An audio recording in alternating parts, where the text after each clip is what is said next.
S&P 500과 커버드콜 ETF, 당신의 노후를 망칠 수도 있습니다.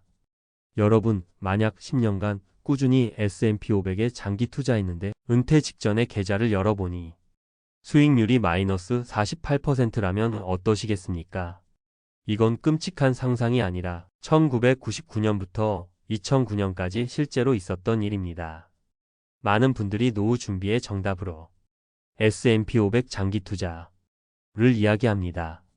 그리고 안정적인 현금 흐름의 대안으로 월배당 커버드콜 ETF를 떠올리시죠. 하지만 통계에 따르면 우리는 평균 61세부터 소득보다 지출이 많아지는 적자 인생 구간에 진입합니다. 바로 이 가장 중요한 시기에 우리가 철석같이 믿었던 두 가지 투자가 오히려 우리의 노후를 위협하는 치명적인 함정이 될 수 있습니다.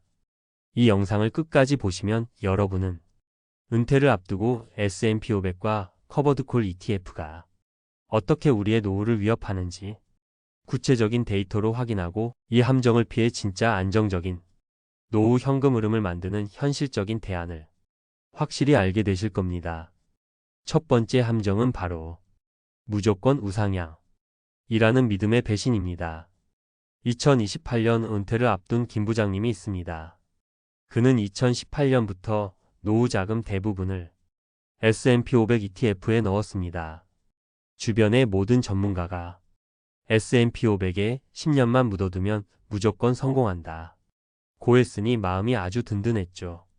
하지만 하필 그의 은퇴 직전 2년간 IT 버블 붕괴와 금융위기급 폭락이 연달아 터집니다. 그가 스마트폰 앱을 켤 때마다 파랗게 질려가는 숫자를 보며 무슨 생각을 했을까요? 당장 내년부터는 이 돈으로 생활해야 하는데 반토막난 자산을 지금 팔아야 하나? 아니면 몇 년을 더 굶으며 기다려야 하나? 팔 수도 마냥 기다릴 수도 없는 최악의 상황에 놓이게 된 겁니다. 실제 데이터가 이걸 증명합니다. 1999년 3월 IT 버블 정점에 투자를 시작했다면 정확히 10년 뒤인 2009년 3월 글로벌 금융위기 저점에서 마이너스 48%라는 끔찍한 손실을 기록했습니다. S&P 500이 장기적으로 우상향하는 것은 사실이지만 나의 은퇴 시점과 최악의 10년이 겹쳐버리는 시점 리스크는 누구도 피할 수 없습니다. 두 번째 함정은 높은 월배당이라는 달콤한 착시 효과입니다. 바로 커버드콜 ETF의 진실이죠. 한 신문 기사는 충격적인 사실을 보여줍니다. 최근 5년간 나스닥 지수를 추종하는 커버드콜 ETF QYLD는 37% 오르는 동안 그냥 나스닥 지수를 추종하는 ETF인 QQQ는 무려 138% 상승했습니다. 10년으로 기간을 늘리면 그 차이는 4배 이상 벌어집니다. 매달 통장에 찍히는 월배당의 대가는 시장 상승분을 고스란히 포기하는 엄청난 기회비용이었던 셈입니다. 이것은 결국 제 살 깎아먹기, 다른 말로 조삼모사 식분배의 결과입니다. 커버드콜의 구조는 주가가 오를 땐 그 수익이 제한되고 주가가 내릴 땐 하락을 그대로 다 맞으며 원금이 깎여나가는 구조입니다. 특히 최근 3년간은 이렇다 할 큰 하락장이 없었기에 이 위험이 수면 아래 가려져 있었을 뿐입니다. 만약 과거 금융위기 같은 폭락장이 온다면 원금 손실은 물론이고 우리가 믿었던 그 분배금조차 제대로 나오지 못할 수 있습니다.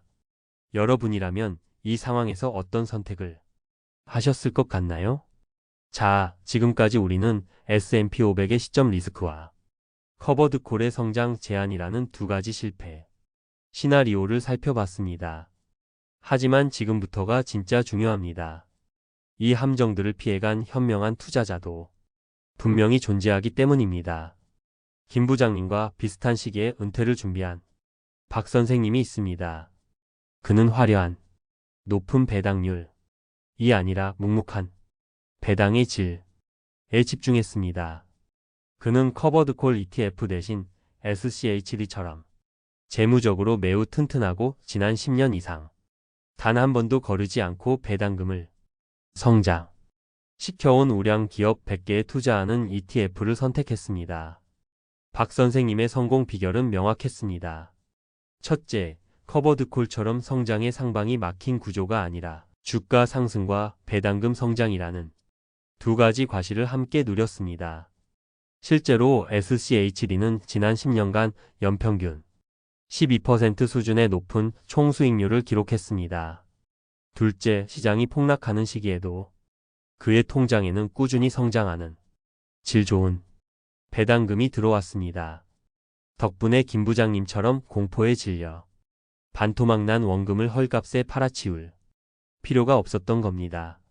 그렇다면 이제 여러분의 노후를 지키기 위한 구체적인 3단계 포트폴리오 로드맵을 말씀드리겠습니다.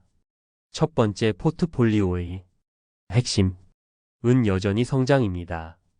S&P 500, 즉 VO는 여전히 우리 노후 포트폴리오의 가장 중요한 중심축이 맞습니다.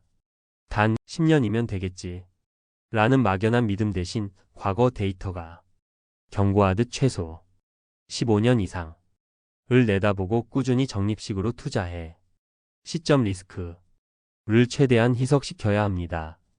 VO의 연평균 수익률 약 11%라는 복리 효과는 시간이 길어질수록 강력해지기 때문입니다. 두 번째, 현금 흐름은 성장하는 배당으로 만들어야 합니다. 은퇴가 가까워질수록 포트폴리오에 커버드콜의 비중을 늘리는 것이 아니라 SCHD와 같은 배당 성장 ETF의 비중을 점차 늘려나가야 합니다. 이것은 성장을 완전히 포기하지 않으면서도 안정적인 현금 흐름을 만드는 가장 현명한 방법입니다.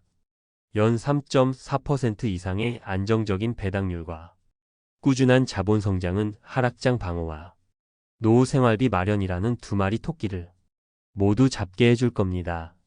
세 번째, 최악의 상황을 막는 최후의 보루를 마련해야 합니다.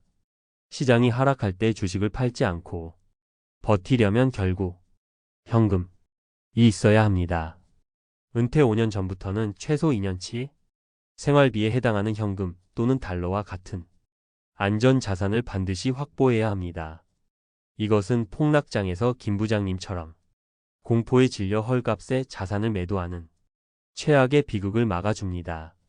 단순한 수익률 이상의 가치, 바로 심리적 안정을 제공해서 올바른 투자 결정을 내리게 하는 힘이 됩니다. 오늘 이야기의 핵심은 이것입니다.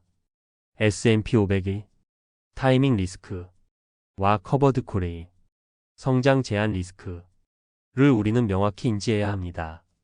여러분의 노후는 장기 성장의 VO와 질 좋은 배당의 SCHD 그리고 비상용 현금이라는 세 개의 튼튼한 다리로 지탱해야 절대 흔들리지 않습니다.